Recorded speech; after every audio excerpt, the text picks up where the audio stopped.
Bismillahirrahmanirrahim. Alhamdulillahilladzi khalaqal mauta wal hayata liyabluwakum ayyukum ahsanu amala wa huwal azizul ghafur. Asyhadu an la ilaha illallah wa asyhadu anna Muhammadan abduhu wa rasuluh. Wa nusalli wa nusallim ala sayyidina Muhammadin wa ala alihi wa sahbihi ajma'in. Radina billahi rabba wa bil islami dina wa bi Muhammadin nabiyyan wa rasulah. Tuan-tuan muslimin muslimat yang dirahmati Allah sekalian, Assalamualaikum warahmatullahi wabarakatuh.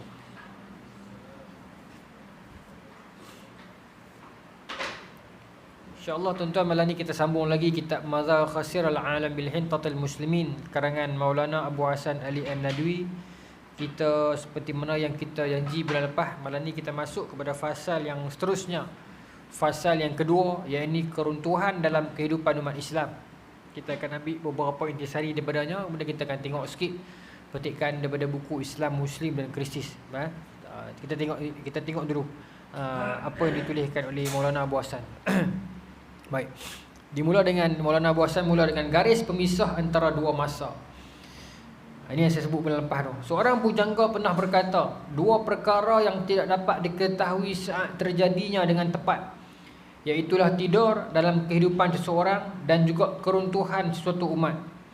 Keduanya tidak dapat dirasakan kecuali jika benar-benar telah terjadi. Yang kita dah sebut bulan lepas.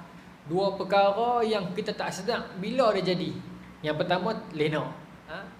Tidur lah, tapi lena tu bila? Tahu-tahu mangkit dah kan. Bila proses kelenaan tu tak sedar. Begitu juga kata Maulana Abu Hasan, satu lagi ialah keruntuhan sesebuah umat. Memang tak sedar, walaupun dalam tempoh yang panjang. Dia tak runtuh sekaligus. Dia runtuh, dia makan masa, tapi dia tak perasan. Sedar-sedar bangsa dia telah jatuh. Sedar-sedar umat itu telah binasa. Baik. Memang hal itu boleh dikatakan hampir dialami oleh setiap umat. Kata Maulana Abu Hasan, semua umat mengalami benda ni. Ibnu Khaldun sebut dalam muqaddimah, kitab Muqaddimah Ibnu Khaldun, dia kata umat ini dia ibarat manusia. Dia mengalami fasa kecil dia, dan dia fasa dia belajar, fasa dia berkembang, fasa dia paling kuat sekali, dan dia akan mengalami fasa-fasa tua dia. Dia akan runtuh pelan-pelan dan akhirnya dia akan mati. Baik. Dan semua itulah sunnatullah. Dia akan berlaku begitu. Suatu masa itu kita pernah melihat Rom pernah memerintah dunia. Kemudian Rom di barat yang pertamanya jatuh. Kemudian ada Rom di timur. Kemudian bertembung antara Rom dan Parsi. Dua-dua merintah dunia. Sebelumnya lagi kita bincang tentang Mesopotamia tu lagi awal lah. Kemudian Arab pernah naik. Ingat ketika mana setelah ada satu perang atau perang Tustar. Perang Tustar ni berlaku pada zaman Sayyidina Umar merintah. Tapi dah hujung-hujung dah. Sehingga saya dalam tahun 20 Hijrah. Dia pun berjaya tangkap Hormuzan, buat main kat Sayyidina Umar.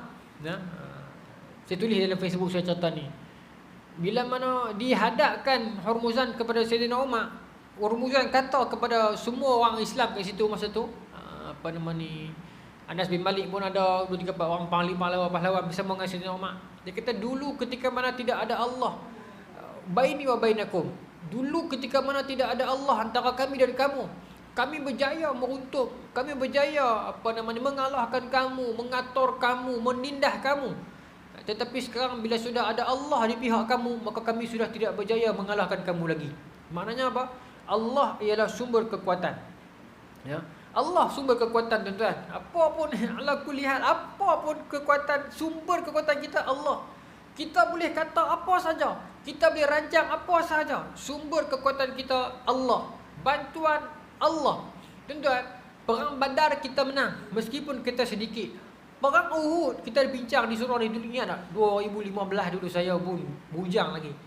Perang Uhud separuh masa pertama kita menang. Minit-minit awal kita skor kan, Faizal Halim.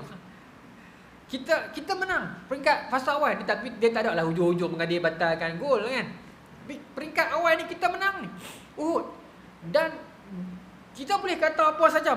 Malam ni mungkin tuan-tuan dengar macam pedih sikit, tapi kita boleh kata apa saja. Kita boleh kata kita punya pahlawan Islam hebat, pahlawan Islam memang kuat. Betul satu sudut, tapi kok mana pun secara sains tak boleh menang. Kita ada panglima Islam kuat terang mana pun, main dengan kita katalah 1,000 lawan 3,000, tak boleh menang. Perang Mu'tah kita 3,000, depa 200,000. Ikut logik tak boleh menang. Ya. Walaupun kita tak nafi pahlawan Islam ramai yang kuat, yang hebat, betul, tetapi secara matematiknya tak boleh menang.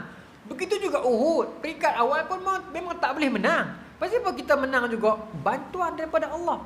Ya.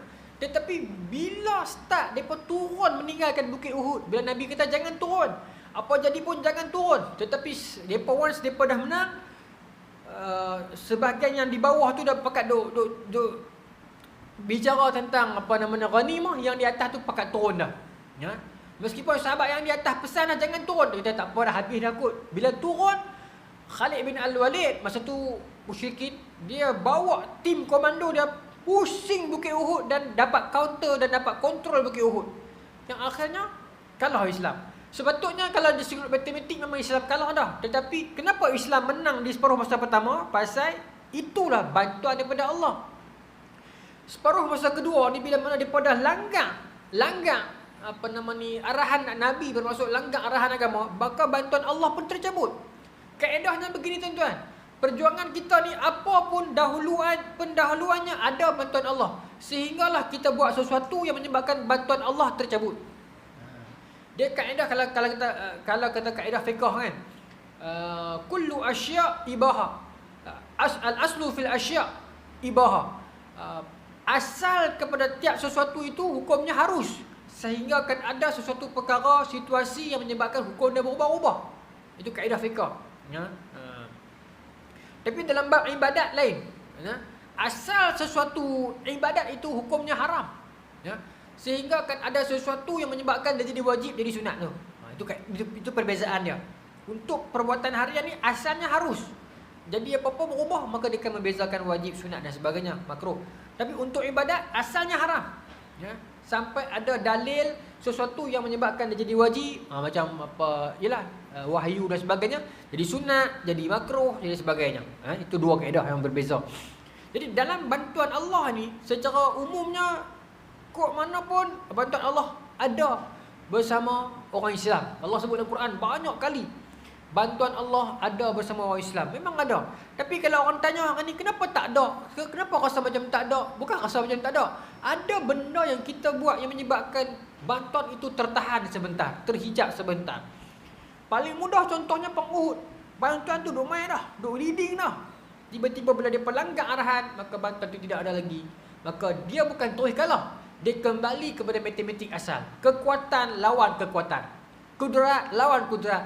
Maka akhirnya secara matematik yang ramai lagi kuat kalah kita yang kecil. Walaupun kalau kita boleh katakan pejuang Islam sebenarnya tak kalah. Dia menang, dia dapat kuasa, dia kalah, dia dapat syurga. Sebenarnya tak kalah pun orang Islam sebenarnya. Tapi kalau nak bagi pengajaran secara akademiknya begitulah kita kena dalam perang tersebut. Tapi bila bantuan Allah tak sampai, bukan automatically kita kalah, tidak. Tapi dia bertempur secara kudrat lawan kudrat. Baik. Okey.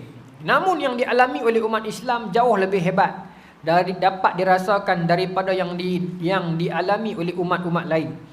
Jika hendak kita letakkan jari-jari kita untuk membuat garis pemisah antara masa kejayaan dan keruntuhan Islam, dengan mudah dapat kita letakkan pada garis sejarah yang memisahkan antara masa Khulafa' Rasyidin dengan masa-masa pemerintahan kerajaan bangsa Arab ataupun kerajaan Muslim yang lainnya. Dia kata, tapi Maulana Abu Hassan dia banyak stress on Khulafa' Rasyidin lah. Macam mana kita dah bincang dalam tajuk-tajuk sebelum ni. Kata Maulana Abu Hassan, yang paling perfect ialah zaman Khulafa' Rasyidin. Kita boleh kata zaman Umayyah pun ada hebat, betul, ada Umar Abdul Aziz. Zaman Abbasiyah pun hebat, ada Harun al-Rashid kan. Betul, satu sudut. Tetapi pada zaman itu ada juga berlaku fitnah, yalah. Umar Abdul Aziz pun tak tahan lama orang bunuh dia. Ya. Ada berlaku fitnah, ada mihnah, ujian. Tetapi zaman Khulafa' Rasyidin ni hampir sempurna. Unless kecuali pada penghujung era Sayyidina Osman dan pada era sedikit era Sayyidina Ali. Selain daripada itu memang hampir sempurna. Pasal apa? Pasal rakyat pun dia bukan sahaja ditekan dengan law, dia bukan sahaja rakyat ni bukan sahaja dididik dengan undang-undang, tetapi dia dididik dengan tarbiyah. Yang ni yang saya rasa yang tak ada di dalam mana-mana masyarakat pun dalam dunia sekarang moden. Saya ingat tak ada. Tak tahulah kot, saya tak pernah mengembarakan negara lain. Tapi negara barat yang lain ni saya ingat ada, tapi bukan Islam lah kan. Tapi saya nak kata negara Islam ni, dia contoh saya bagi, minta maaf, ni pun ramai orang Singapura. Tapi Singapura misalnya, dia bersih, dia terdidik, dia jaga undang-undang dia. Tetapi once dia lintas tambak, dia masuk ke Malaysia, hilang semua benda tu. Dia buang sampah, dia buat bising, dia tekan horn, dia tak jujur dengan isi minyak, dia isi RON 95. Kemana hilang semua amanah dia, bersih dia, cerdik dia, semua tu ditinggalkan dekat negara dia. Kerana apa? Kerana dia buat bukan kerana iman dan bukan kerana tarbiyah, tapi kerana law, undang-undang. Sebab tu kita boleh tengok orang, dia boleh berdisiplin dekat satu tempat, bila dia tinggalkan tempat tu, dia pergi tempat lain, maka dia tak berdisiplin lagi. Pasal dia bukan dididik oleh tarbiyah, oleh ilmu, tetapi oleh undang-undang. Abdullah bin Huzaifah, saya cerita lagi. Sekali saya cerita dah, ulang kaji lah. Abdullah bin Huzaifah, cerita ni berlaku zaman Sayyidina Umar. Abdullah bin Huzaifah ni tuan-tuan boleh cari kisah ni banyak dalam banyak, dan Syekh Alamun Nabalak pun ada sebut di dalam Isharah Tamyiz Sahabah, Ibnu Hajar Al-Asqalani pun sebut, dan beberapa tulisan-tulisan yang baru dah. Cerita tentang Abdullah bin Huzaifah ni sahabat Nabi, tapi kisah ni berlaku zaman Sayyidina Umar. Saya tak ingat saya cerita ke tak lagi. Yang mana masa Sayyidina Umar hantar Abdullah bin Huzaifah ni, dia antara sahabat yang awal hijrah pergi Ethiopia, semua tu dia antara yang awal. Sebab tu kita jarang dengar cerita dia, pasal dia antara yang keluar pergi Ethiopia awal. Baik. Pada zaman Sayyidina Umar, kan Sayyidina Umar hantar pasukan lawan dengan Rom, lawan dengan Parsi. Dia salah seorang yang dihantar lawan dengan Rom, dan dia salah seorang komander, dan dia ditangkap. Dia ditangkap bersama dengan puluhan tentera Islam yang lain. Bukanlah semua, tapi beberapa puluhan tentera Islam dengan dia komander ni ditangkap oleh Raja Rom. Dia terkenal kisah ni, dikata kisah Abdullah bin Huzaifah ma'a Herakles, atau ma'a Malikur Rum, gelaran dia. Kisah Abdullah bin Huzaifah dengan Raja Rom. Biasa ingat dia bukan Raja Rom, dia gubernur setempat, kawasan dia pemerintah tu, kawasan dia perang tu. Dia ditangkap. Bila dia ditangkap, Raja Rom ni tahu kisah tentang dia, kisah tentang Islam, kisah tentang Rasulullah dulunya. Rasulullah dah wafat dah masa ni, sebab masa ni zaman Sayyidina Umar. Maka ayat yang paling terkenal, Raja Rom kata, kalau hang mau keluar daripada agama hang, in turidu ay yakhruja min dinikum, kalau hang nak keluar, kalau hang boleh, kalau hang mau keluar daripada agama hang, murtad keluar agama hang, separuh daripada hartaku, bukan separuh hartaku, separuh daripada harta kerajaan ini, atau harta aku lah kerajaan itu, separuh daripada harta aku bagikan hang. Apa namanya, Raja Rom dia kata, asalkan hang cuma ucap yang hang keluar Islam, hang tinggalkan agama Muhammad. Maka kata Abdullah bin Huzaifah, kalau bukan kata harta hang seorang, kalau seluruh, bukan kata separuh harta, seluruh harta hang gabung dengan harta orang Parsi, gabung dengan harta seluruh tanah Arab, bagi ke aku untuk aku keluar Islam, aku tak akan keluar. Itu ketegasan dia. Maka Raja Rom tak tahan, Raja Rom perintahkan dia dimasukkan dalam penjara, dan penjara itu ditutup gelap, cuma ada satu lubang ya. Dan tak bagi dia makan apa-apa, seksa dia, jangan bagi makan, duduk dalam penjara yang sempit, yang tidak ada ruang langsung, jangan bagi makan apa-apa, nak torture otak dia, sampailah beberapa hari dalam tempoh maksimum manusia boleh bertahan tanpa makan ni lah. Saya tak tahu berapa hari, dalam riwayat tu tak sebut berapa hari, tapi berhari-hari lah. Maka kata raja, pi hidang kat dia babi. Pasal apa? Pasal Raja Rom pun tahu orang Islam bila dalam keadaan darurat boleh makan babi. Tapi tuan, darurat ni bukan bermaksud kita pergi cari ayam, Kita pergi sebuah negara, cari ayam sembelih tak ada, kan? Kemudian kita pun darurat, kita kata darurat kita boleh makan ayam tak sembelih. Tak, bukan darurat macam tu. Darurat ni bila tak jumpa ayam sembelih, tu ada lagi ikan lah, apa, ketam, sotong apa tu. Bukan kita darurat tu kalau tak ada ayam kena cari ayam sembelih tak ada, cari ayam tak sembelih. Darurat tak. Darurat ni bermaksud tak ada apa dah. Tak ada apa dah. Ni kita pantang darurat, babi boleh tak ada. Babi tu last sekali tu. Last sekali. Adat kita tak ada Tapi Raja Rom dia suruh pegawai dia hidang babi. Itu darurat betul pasal dalam penjara tu apa pun tak ada. Dia tak makan dia mati. Hidang babi. Khinzir lah, babi sama lah Suruh dia makan dan dia boleh makan. Dia tak sentuh. Maka pegawai pergi habaq kat raja, tuanku dia tak sentuh. Raja Rom makin geram. Pi tanya dia, pasal apa hang tak makan? Kata Abdullah bin Huzaifah, aku tahu yang hang tahu bahawasanya aku memang boleh makan sebab dalam keadaan darurat. Kalau aku tak makan aku mati. Tapi aku tak makan. Aku mati pun tak apa sebab aku tak mau benda ini jadi bahan ejekan. Aku tak mau benda ni jadi point untuk hampa menjadikan agama aku alat permainan tahu. Sampai Torah tu tak mau agama ni dijadikan bahan permainan. Seperti mana kita dah buat lawak raya haji tu. Dia tak mau dia kata, aku tak mau agama ini benda darurat, boleh makan, tak boleh makan, tak boleh makan jadi boleh makan ni. Jadi benda lawak. Walaupun memang aku boleh makan, tapi aku tak mau hang memperolok-olokkan agama aku. Hang ada makanan lain, hang bagi aku babi dalam keadaan hang buat dalam situasi aku darurat agar aku makan juga. Aku tak mau makan. Mati pun tak apa. Dia bukan kira bunuh diri tak. Kira nak mati mempertahankan agama. Sebab aku tak mau nanti orang kata akhirnya aku makan.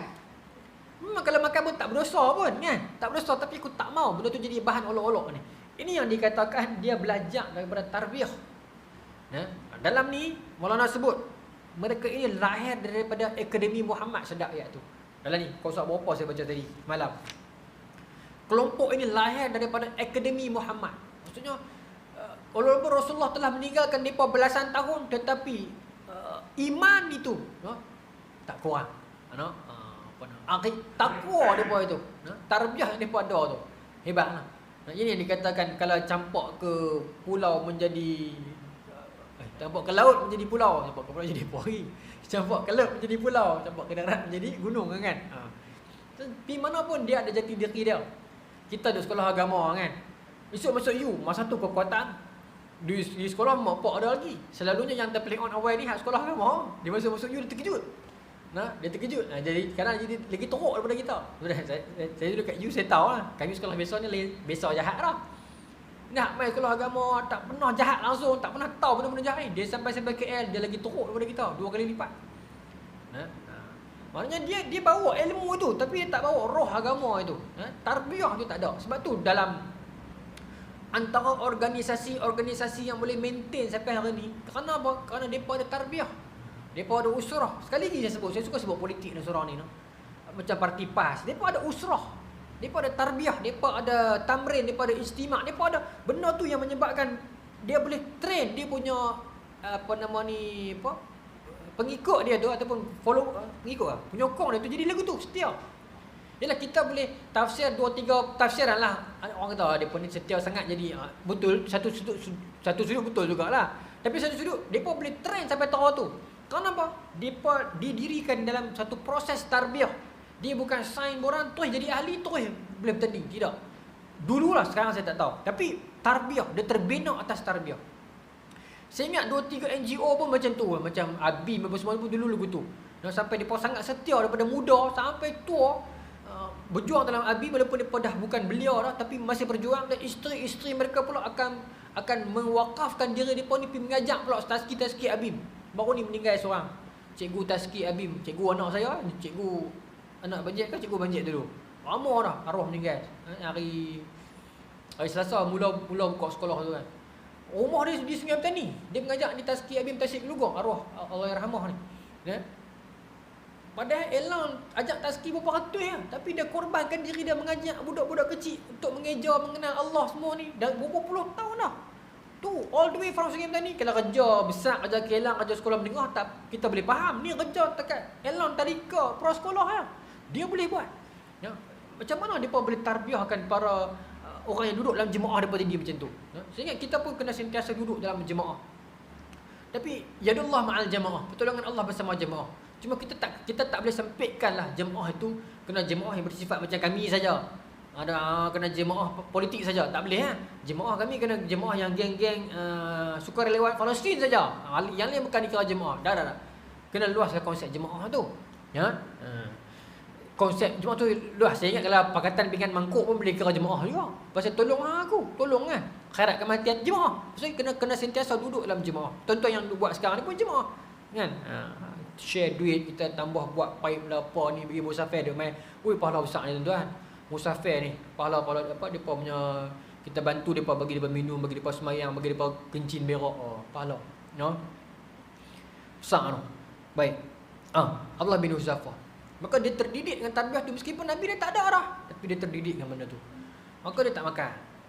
Raja tak tahan, maka raja kata lah ni, bagilah dia makan. Pasal aku tak mau dia mati.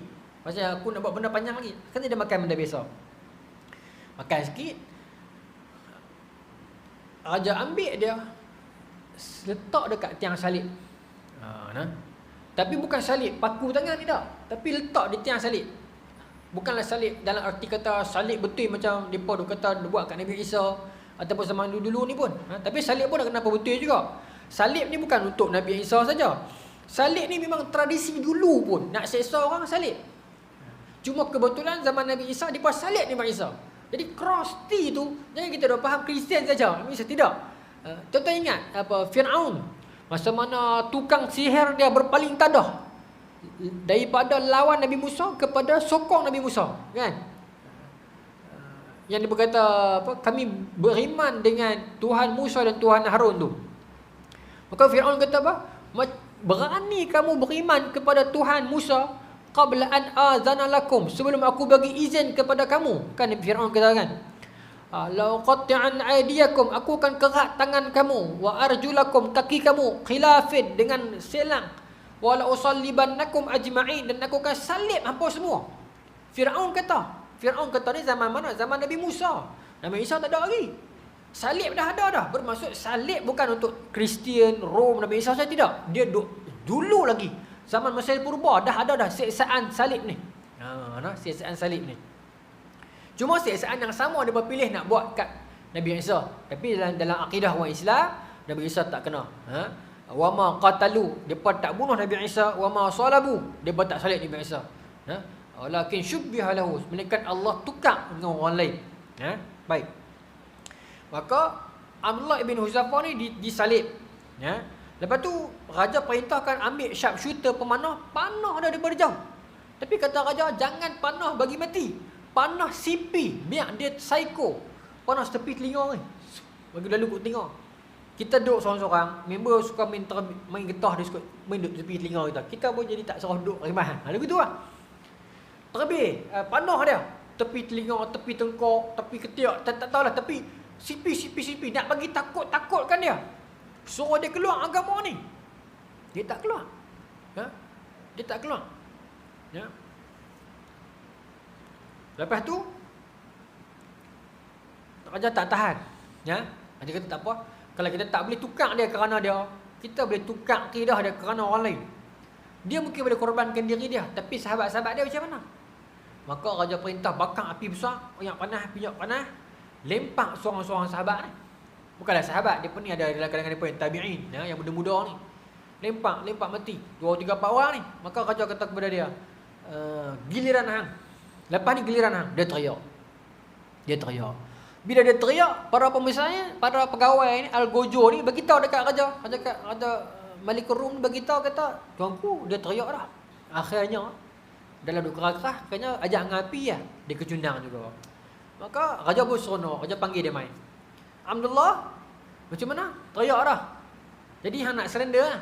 Hang nak ucap lah perbuatan ucapan nak keluar Islam ni. Tak, dia tak ada. Habis tu pasal hang teriak. Kata dia, aku teriak sebab nyawa aku dah satu je. So kalau aku mati ni habis. Kalau lah nyawa aku dah 100, aku nak hidup balik, duduk macam ni balik, kena bunuh lagi dengan hang. Hidup balik. Kena bunuh lagi hang. Masuk lagi dalam api ni. Masuk lagi dalam api ni. Biar aku dapat pahala syahid tu banyak, dia kata. Teriak kes tu. Kita yang takut mati. Sampai 100 nyawa pun dia tak heran. Raja kata, kalau macam tu kisah lah. Padam orang api tu. Padam api tu. Dia tak heran. Sahabat-sahabat dia pun tak heran. Lah raja kata, macam mana cara ni? Aku nak buat bagi hang keluar juga. Dia kata, aku takkan keluar agama aku. Nah, raja nak bunuh pun dia tak takut. Tuan-tuan, dalam situasi ni tuan-tuan nampak kecerdikan dia. Dia buat sampai raja tu tension. Raja Rom ni. Kalau raja Rom bunuh dia tak pergi apa-apa. Raja Rom pun tak puas hati sebab mudah dia tak kalau Islam pun. Ya? Dan dia pun seronok mati. Kalau Raja Rom lepas dia, apa pula akan jadi? Orang akan kata pula Raja Rom pergi lepas dia. Raja Rom jadi serabut. Raja Rom kata, macam mana nak buat sekarang ni?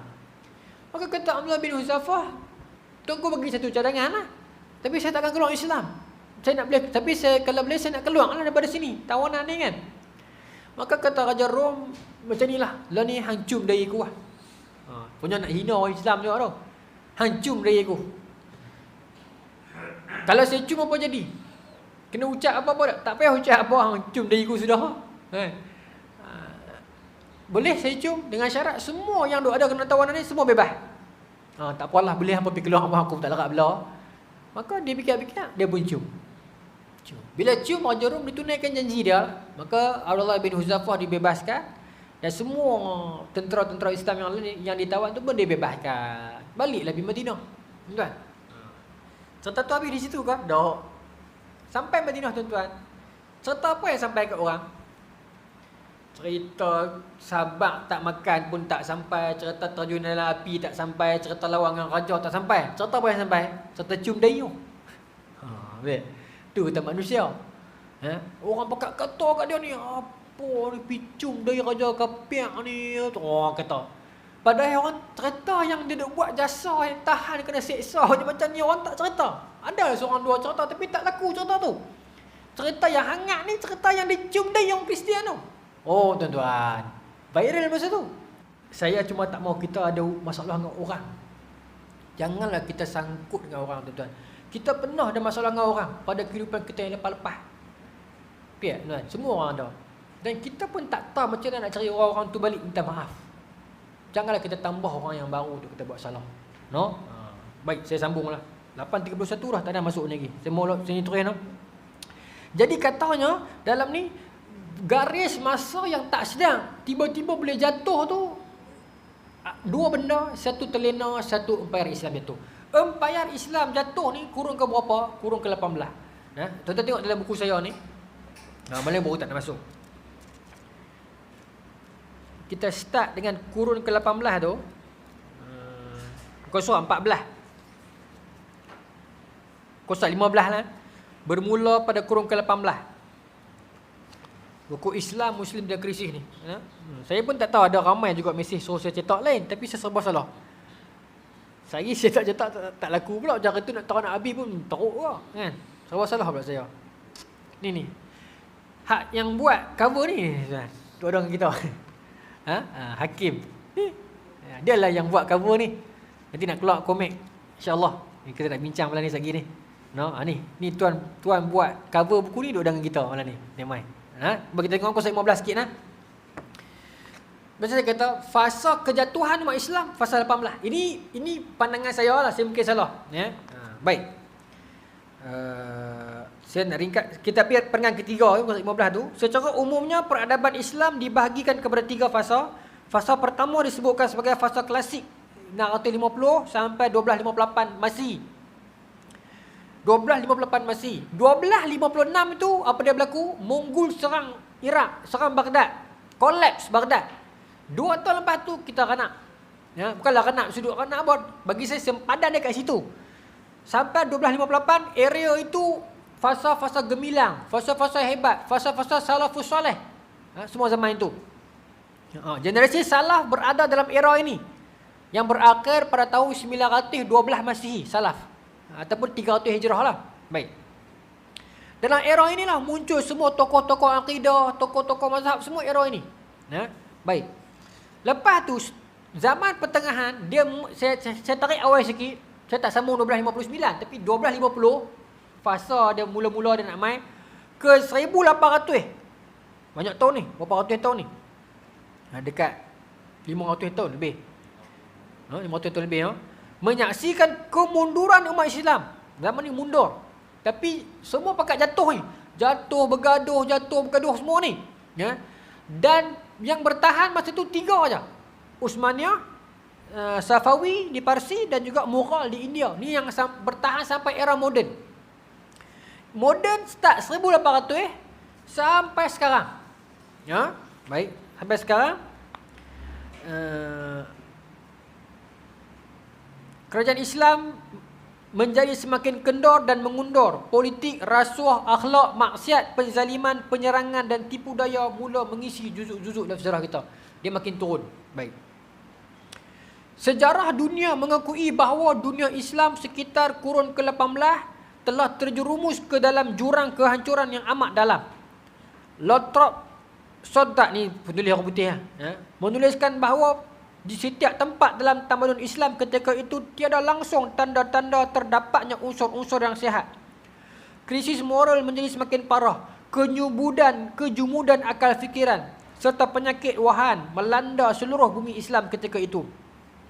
Wabak wahan ini membentang dari Turki sampailah ke Melaka. Umat Islam sejagat telah mengalami kebekuan pemikiran dan kerohanian. Zaman ini sebenarnya dia bermula, punca ada awal sikit lagi. Kalau ikut Imam Zahabi, dia kata start lepas zaman Ibn Asir. Saya sebut dalam saya punya Facebook. Imam Zahabi dia buat satu teks dalam bab Imam Malik. Dia cerita satu pembahagian.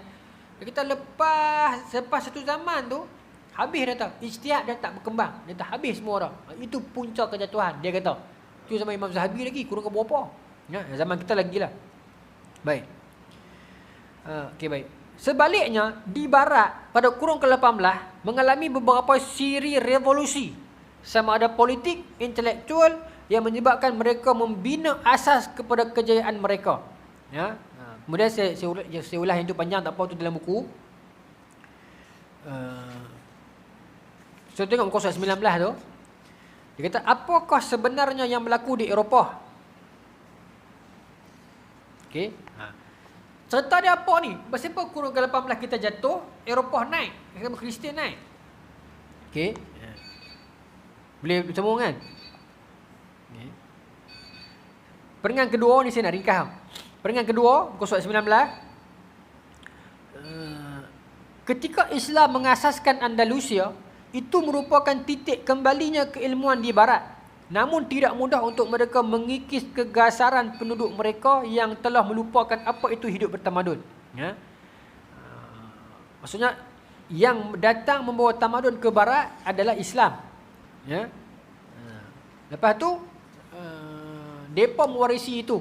Sebab tu dalam buku ni saya nak ringkas pasal, nanti tuan-tuan boleh baca sendiri, saya tulis panjang lagi.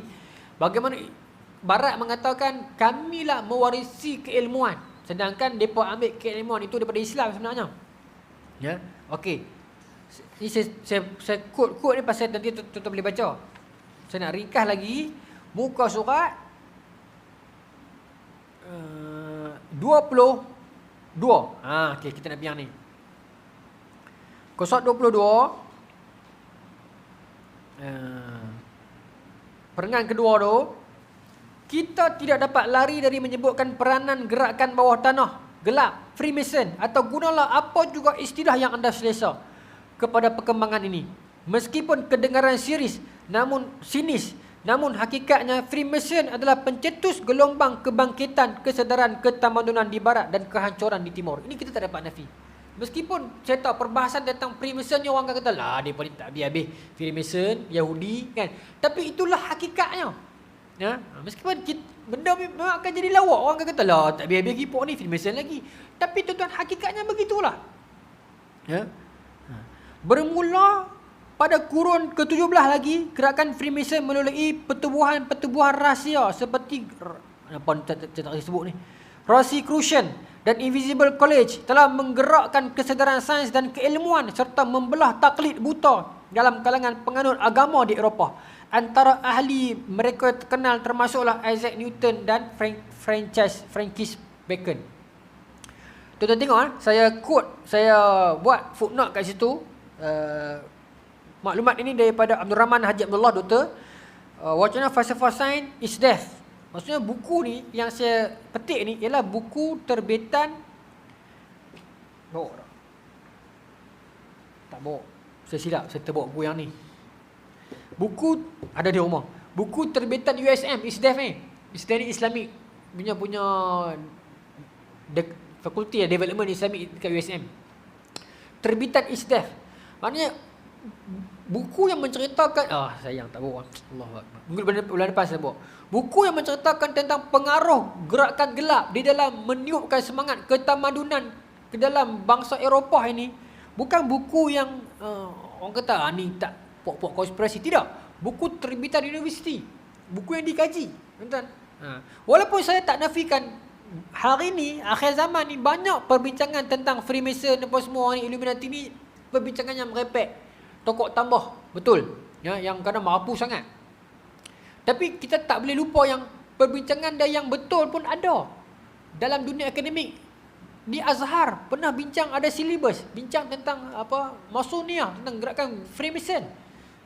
Tapi hari ini disebabkan golongan-golongan yang sembang akhir zaman ni merepek sangat, sampai tahap orang pertengahan macam tuan-tuan ni, orang akademik macam tuan-tuan ni, orang kerja-kerja ni, tuan-tuan rasa macam tak habis-habis ada ni Illuminati. Sedangkan cerita tu penting. Tapi disebabkan yang mengkontrol cerita Illuminati tu adalah orang-orang muda yang tak ada disiplin ilmu, yang semua benda. Jadi Illuminati akhirnya benda tu jadi lawak. Dan orang-orang penting macam tuan-tuan, orang bekerja macam tuan-tuan sudah tak mau lagi nak tengok wacana ni. Sebab apa? Kesan daripada orang ada kontrol. Orang. Jadi sedangkan benda ni memang ada. Baik, sayangnya saya tak bawa buku tu. Tujuan saya bawa buku tu, tujuannya saya malam ni saya nak sebut footnote nombor 6 ni adalah buku tu. Saya nak baca buku tu, tapi saya tertukar, saya pergi bawa buku ni. Ni pun sejarah peradaban Eropah juga. Bulan depan saya bawa. Dalam tu tuan-tuan, dia cerita lagi detail bagaimana dia start dengan tuition, buat sengak-sengak. Orang Eropah masa tu tak mau ilmu. Jadi pada kurun ke-17 tu dia pada mula buat tuition. Yang taja tuition ni geng-geng Freemason ni lah. Tuition pula buat bawah tanah. Kenapa buat bawah tanah? Pasal gereja tak boleh terima orang Kristian pandai. Orang agama dia tak mau umat dia pandai. Sebab kalau umat dia pandai, umat itu akan tikai dia. Umat tu akan protes dia. Umat tu mungkin akan minta dalil lah. Umat tu akan minta satu dua benda. Tapi amalan minta dalil ni pun tak boleh juga. Boleh satu sudut, tak boleh satu sudut. Saya faham macam tu. Ada hak untuk minta dalil, tapi tak ada hak nak serang tengah-tengah kuliah minta dalil, tak boleh juga. Dan minta dalil ni pun tengok tempat, tengok suasana, tengok tujuan juga. Ada orang minta dalil memang dia memang betul-betul nak tahu. Ada orang dia minta dalil sebab dia nak jatuhkan ustaz tu. Ada juga. Jadi kita duduklah di tengah-tengah tuan-tuan. Adil lah. Kita adil. Kita ada hati, kita ada iman, takwa. Kita nilai sendiri. Tujuan aku apa? Ya aku nak dalil saya ni, aku nak jatuhkan dia ke? Memang aku target. Lepas tu kalau kita minta dalil kat dia, dia tak boleh bagi, dia boleh bagi dalil. Alah boleh bagi pula dah. Yang tu maknanya kita niat jahat lah. Dia. Tapi kalau kita minta dalil, dia boleh bagi dalil. Alhamdulillah. Walaupun dia geng lain. Yang tu alhamdulillah memang baik. Maksudnya tujuannya memang ilmu. Bukan tujuannya gerakan ke, fikrah ke, nak tolong siapa-siapa, nak jatuhkan siapa-siapa. Tidak. Memang tujuannya ilmu. Yang tu yang mahal. Dia cross fikrah. Dia cross siapa-siapa pun, penting ilmu. Knowledge come first. Baik. Jadi ini yang Freemason buat. Dia lah Freemason, tajaan dia lah. Yang dia taja ni, yang sebelumnya dah ada Protestan apa semua tu. Jadi kumpulan ini datang menaja gerakan-gerakan bawah tanah, nak create keilmuan dalam kalangan orang barat. Okey, baik. Alhamdulillah. Soal seterusnya boleh kan? Jika anda menonton filem Angel and Demon lakonan Tom Hanks, penulis ni pun, sedikit sebanyak anda akan mendapat gambaran mengenai usaha gerakan bawah tanah ini dalam bertempur dengan gergasi agama mereka.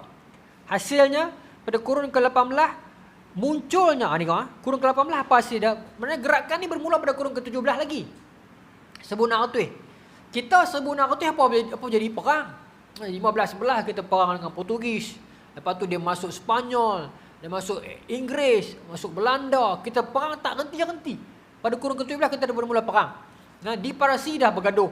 sesama Syiah dengan Sunnah dahsyat masa kurun ke-17, pertentangan dalam kalangan depa. Mai ajaran-ajaran Mahdi palsu dah bermula zaman itu lagi. Dahsyat tentang kurun ke-17. Perebutan pengaruh kuasa masa tu. Uthmaniyah dengan Safawi juga bergaduh teruk masa tu. Sampai Safawi sanggup untuk kerjasama dengan Kristian Portugis untuk nak jatuhkan Uthmaniyah pun berlaku. Dinasti Mughal di India masa tu penuh dengan rasuah. British masuk, dia beli semua bahan-bahan mentah. Sebab depa buat satu rule yang orang luar tak boleh masuk jual produk yang sama dengan orang-orang masyarakat setempat jual. Maka depa tak jual, tapi depa beli bahan-bahan mentah. Sampai semua dapat kat depa. Akhirnya apa jadi? Depa pegang pasaran, depa monopoli pasaran, depa boleh pukul harga sesuka hati yang depa mau. Depa tak langgar peraturan, tetapi depa licik. Saya ingat dalam ekonomi Malaysia pun sekarang mungkin ada macam tu. Mungkin ada 1-2 player yang dia tak langgar peraturan. Dia tak langgar law, undang-undang. Tapi dia licik. Benda ni yang kita kena pergi deep. Ni kan. Dia licik. Macam Astro, kita sebut toy Astro. Kan dia dengan bil dia yang mahal. Dia ada iklan. Kalau ikut tak boleh, dia mana boleh buat iklan. Pasal kita bayar kat dia. Kita pay dia servis untuk tengok dia. Bukan untuk tengok iklan. Esok bersama saya cakap macam ni. Tak boleh kot no. Kita bayar untuk tengok gambar dia, tapi dia buat iklan. Satu. Tak cukup dengan iklan. Dulu Astro dia cuma iklan drama-drama dia saja. Lalu dia ada iklan barang dah. Lepas tu dia buat satu segmen khas pula. Apa shop? Apa wow shop tu pula. Menyega ikut atas dalam tu. Bukanlah apa shop. Tak tahu saya tak masuk betul ya. Saya takut boleh sama saya. Ada shop-shop je lah. Boleh menyega tu satu berapa jam tu menyega pula dalam tu. Lepas tu pula tuan-tuan, ni orang yang dia beli semua channel dia tahu lah. Saya ada Astro sekarang, tapi untuk yang basic ya. Abang mak saya nak tengok Oasis. Dia boleh pula gambar yang habis dekat warna, dia habis dah dia pibuh kat Prima pula. Orang yang tak ada warna dia tak tahu. Maknanya dia pukul kelilingin kan. Ya? Dalam keadaan betul kalau kita terlambat sikit dia cah pula, susah. Tapi adakah dia langgar peraturan? Satu sudut mungkin dia tak langgar, tapi dia licik, dia main tu untung kat dia. Sebenarnya orang lagi kan movie yang kita duk beli duk HBO semua tu kan, habis dia tayang sebulan dia ulang benda yang sama, ulang satu lagi perkara ulang. Dia pibuh pula dekat Astro Citra. Orang baru bagusnya Astro, padahal HBO yang pok-pok yang kaki movie ni dia tengok lama dah. Ulang benda yang sama. Dia main kot tu ya duit kita, pasal tu dia kaya nak amboi. Kaya ni. Jadi yang ni yang kerajaan kena tengok, dia tengok beras saja. Yang ni pun kena tengok juga. Dia pun monopoli kat tu. Salah. Apa boleh lah. Monopoli juga tu. Kan? Tak salah kot. Maksudnya benda yang macam ni lah. So, itu yang British buat di India. Dia tak langgar rules yang kerajaan Mughal buat, tapi dia pandai. Dia pergi beli semua bahan mentah kat dia. Termasuk di sebahagian tempat di Turki juga dia buat macam tu. Baik. Tetapi di Eropah kurun ke-17 dia dah mula belajar sains, dah mula tuition malam-malam, dah mula cabar pemikiran, dah ada gerakan-gerakan yang belajar, yang bentang idea semua tu kan. Yang sekarang kita mungkin tak ada. Lepas tu hasil dia pada kurun ke-18 muncullah Amerika merdeka. 1776 Amerika merdeka kan. Kurun ke-18. Freemason tertubuh di England secara rasmi. Revolusi di Perancis. Rusia lewat sikit tapi dalam within yang ni. Serta pelbagai lagi kejadian lain yang berlaku di sana. Permulaan dia pada kurun ke-18. Ya. Jadi tuan-tuan tengoklah sambungan tu nak panjang lagi. Tuan-tuan baca di rumah pun tak apa. Dalam ni saya bagi bukti lagi. Ya. Cuma tuan-tuan, saya nak berhenti apa 50 tu boleh tu. Cuma ini pandangan peribadi juga. Tapi bukanlah peribadi buta-buta, tapi peribadi ada sandaran lah. Saya ingat zaman kemunduran umat Islam fasa ketiga ni pun saya ingat dia ada limit dia. Dia bukan berakhir sampai kiamat. Saya yakin. Saya yakin sekarang ni kita dalam fasa yang macam ni. Kita nak climb balik. Saya optimis. Sekarang ni kita fasa kita nak climbing balik. Kalau kita tak membina empire moden, empire yang hebat macam Uthmaniyah dulu pun, macam Abbasiyah dulu pun, tetapi kita bukan dalam keadaan yang terjun. Betul satu segi kita tengok ramai yang teruk, tapi satu segi yang lain perkembangan Islam itu semakin rancak sebenarnya. Sebab tu hari ni ramai boleh bercakap dengan dalil, artis-artis pun dah mula pakai tudung, perbincangan agama tu tak asing lagi dalam dunia sekarang. Kita dah sebut pasal Qatar sebelum ni kan. Saya ingat Al-Qassam pun makin kuat. Apa nama? Syahid. Apa nama ni? Allah SWT Muhammad. Hamas. Atas kursi roda. Syekh Ahmad Yasin. Syekh Ahmad Yasin. Syekh Ahmad Yasin pun pernah meramalkan, dia kata bermula 2027 Israel akan pelan-pelan jatuh, Islam akan naik balik di Palestin. Pasal dia sebut Israel masuk 1947, dia tak boleh mengatakan lama. Tarikh yang jangkaan dia bukan ramalan, jangkaan, pemerhatian dia pasal dia duduk di lapangan, Syahid ni. Dia kata 2027 starting fasa itu Israel akan pelan-pelan jatuh. Kita akan pelan-pelan naik.